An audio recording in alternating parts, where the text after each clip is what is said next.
Seguimos haciendo nuestras voces en esta parte del programa. Vamos a presentarle a usted y vamos a seguir hablando temas que tienen que ver con la seguridad, con la justicia, ¿no? Con un especialista, con un hombre muy importante, muy prestigioso. El doctor Carlos Rena está con nosotros, abogado. Gracias por estar con nosotros, ¿no? No, por favor, gracias a vos, Carlos. La gente, mucha gente lo conoce, ¿no?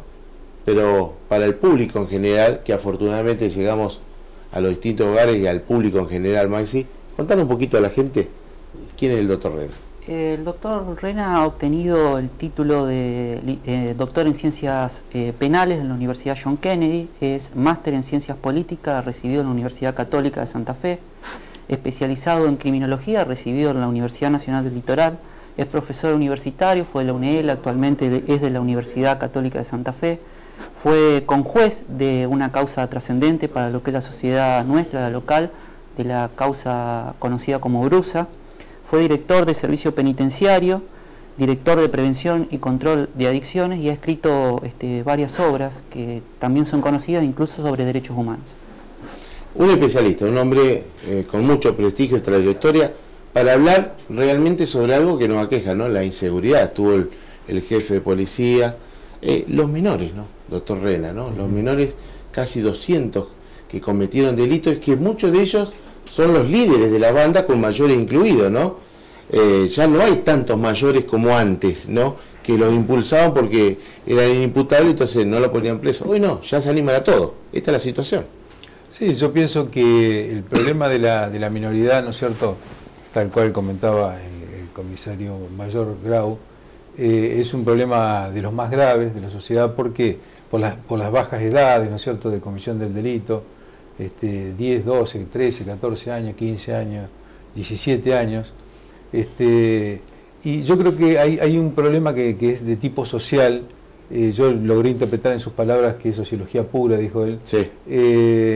Hay un tema que es social, que es muchas veces que ese chico deja la escuela, queda prácticamente sin control. Entonces se va produciendo una situación donde el chico se encuentra en el barrio, en la esquina del barrio, empiezan a tomar, a fumar, sí.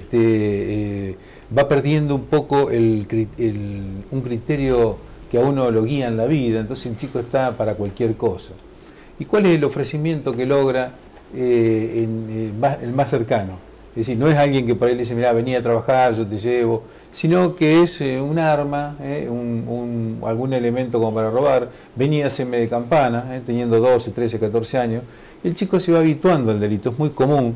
Yo hago derecho penal y cualquier persona que esté en el tema penal lo sabe, ¿no es cierto?, que el menor se va habituando al delito, es decir, así como dicen, en la universidad se enseña derecho, se enseña medicina, etcétera, el delito también se va aprendiendo en la calle, se va aprendiendo en las calles, y muchas veces los chicos creen que está bien lo que están haciendo, lo justifican, se autojustifican, a veces la propia familia lo justifica también, y creo que aquí uno por ahí piensa cómo atacamos este tema, cómo se ve este tema. Yo te diría, Carlos, que acá hay en todo el mundo hay dos teorías que serían, me parece a mí, las más importantes. Lo que se llamó la Escuela de Chicago, que se llamó la prevención situacional ambiental. ¿Qué quiere decir? Un grupo de criminólogos determinó que en la medida que se iba mejorando la urbanización, el diseño de la ciudad, el respeto por las culturas en los barrios, digamos, lo que llamó una mejor urbanización, que se hizo un proyecto de Chicago, Chicago Project se llama, fue disminuyendo considerablemente el delito. Y el otro, esa fue de la década del 50 en adelante. Acá estamos en la vereda de enfrente prácticamente. Exactamente. Bueno, y la otra teoría que tuvo mucho predicamento en Italia, en el año 92, hubo dos criminólogos importantes italianos, Máximo Pavarini y Alessandro Barata, que dijeron en un congreso una vez que el delito no se podía atacar solamente con el personal policial y con las fuerzas de seguridad, sino que tenía que haber una acción conjunta y combinada entre lo que es la acción social, la acción educativa, la ayuda del Estado, la promoción de un poco lo que se llama derechos, ayuda económica, etcétera, en forma conjunta con la seguridad. Eso se llamó prevención integral. Esa conferencia se difundieron por todo el mundo. O sea, una participación directa y activa del Estado. Activa del Estado. Y estos criminólogos decían que había que también focalizar sobre la persona que transgrede la ley. Es decir, no hacer políticas tan genéricas, sino focalizarla sobre personas que han transgredido la ley. Caso por caso. Es muy difícil, pero por ejemplo yo participé como coordinador en un plan de prevención del delito del Ministerio de Justicia de la Nación, cuando estuvo el doctor Rosati en el Ministerio hace varios años, aquí en Chaco Chico y el barrio chaqueño, Chaco Chico, y 2 o 3 barrios más. Había 140 chicos que habían cometido delito y estaban todo el día prácticamente en riesgo de cometer el delito. Este plan, ¿qué es lo que hacía? Se lo obligaba a participar del programa, tenían que terminar la escuela, el asistente social lo llevaba a la escuela, le hacía la gestión, que muchas veces la familia ya no se lo puede hacer, se lo capacitaba en 3 o 4 cuestiones como cerámica, carpintería, comida, digamos, elaborar comida, etcétera. Eran grupos de varones y mujeres. Y bueno, se logró que de esos 140 personas, durante un año, solamente 12 cometieran delitos. Es decir, 12. Es decir, de 140 personas que estaban en un riesgo permanente de comisión de delito diario, 10%, porque asolaban en el barrio, usted le puede preguntar a cualquier persona del barrio, era hasta 3 veces por día le robaban a un almacén, a llegar a que solamente 12 o 13, no recuerdo, de esos 140 cometieron delito. ¿Qué compensación se les daba? Era una compensación económica, en ese momento era 150 pesos por mes, pero debían cumplir con el programa, y esto fue un poco ese programa italiano que prendió en la Argentina en un tiempo, y creo que ahora se sigue realizando en algunos lugares de provincia de Buenos Aires. Doctor, ¿qué hacemos con las penas? Porque dicen, bueno, aumentamos las penas, la cantidad de años que una persona está en la cárcel y con eso solucionamos el delito. Algunos sectores piensan así. No, aumentar la pena es un simbolismo, simplemente ya está comprobado en nuestro país, por ejemplo, la reforma Bloomberg y una reforma anterior donde se empezó a gravar el uso de armas, que yo creo que es racional, es decir, si una persona comete un delito sin arma o si lo comete con arma, obviamente que el que lo comete con arma tendría que tener una pena mayor. Pero se aumentó considerablemente casi un tercio de la pena, supongamos un robo calificado con armas, o cualquier otro delito que se cometiese con armas. Sin embargo, desde el año 2001-2003 hasta la fecha, no han disminuido los delitos con armas. Quiere decir que el solo aumento de la pena a través de una legislación que aparecería como una solución simpática o mágica, no da después el resultado social pedido. Y por otro lado, también hubo 2 o 3 reformas. En el caso de Bloomberg, este padre que se le murió, le mataron el hijo, me parece. Sí, Axel Bloomberg. Se hicieron una batería de medidas, pero muchas de ellas, por ejemplo, estaban apuntadas a evitar las salidas transitorias, evitar las libertades condicionales. Tenemos que decir una cosa para aclarar, porque si no queda como que Bloomberg hizo aprobar leyes, pero aquí, por un caso personal, particular. Tenemos que decir que la votó el Congreso, sí, sí. A esta ley. Por supuesto, sí, sí. O sea, no, inclusive se equivocó Bloomberg en todo caso. Inclusive ¿se equivocaron los legisladores? No, yo creo que inclusive... No sé si se equivocaron, pero quiero decir, en este caso, las leyes las aprobaron los... Sí, o presuponieron... Exactamente, los legisladores nacionales. No, creo que inclusive... Muchas subsisten, o sea, subsisten, creo que casi todas. Hasta la actualidad no fue modificada ninguna. No, pero yo lo que digo es esto... Antes de lo vieron había otras leyes que también fracasaron. Sí.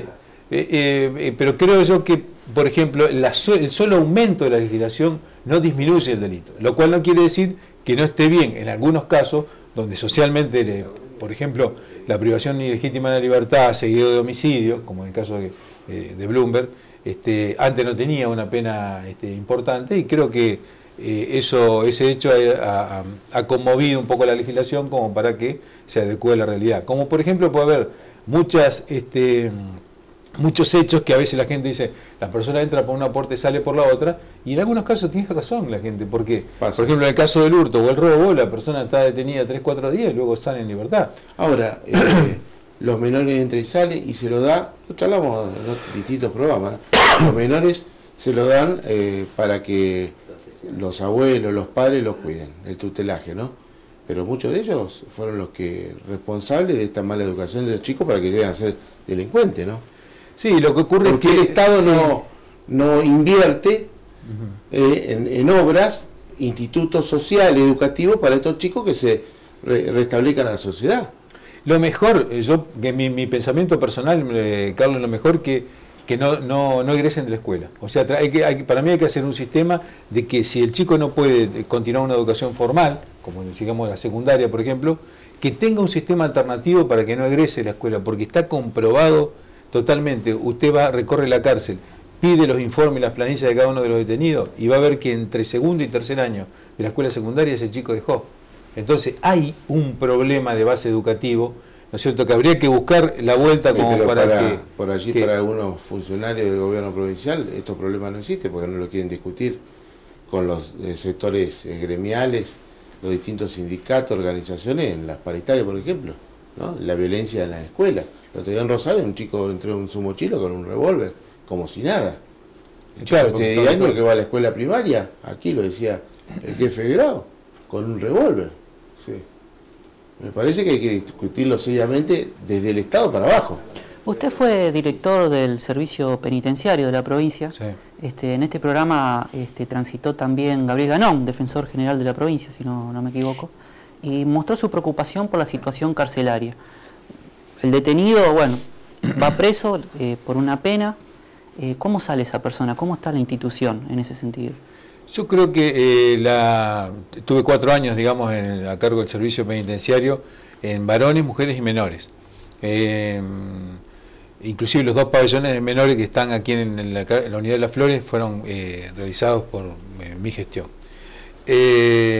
Yo creo lo siguiente, las cárceles han quedado, como gran parte del sistema judicial, un poco chico para la realidad social. O sea, hay una realidad social de cantidad de delitos, de aumento de la litigiosidad, de aumento de la criminalidad, que el sistema clásico, digamos, que fue diseñado en la década del 30, 40, 50, no da la respuesta que requiere la sociedad hoy.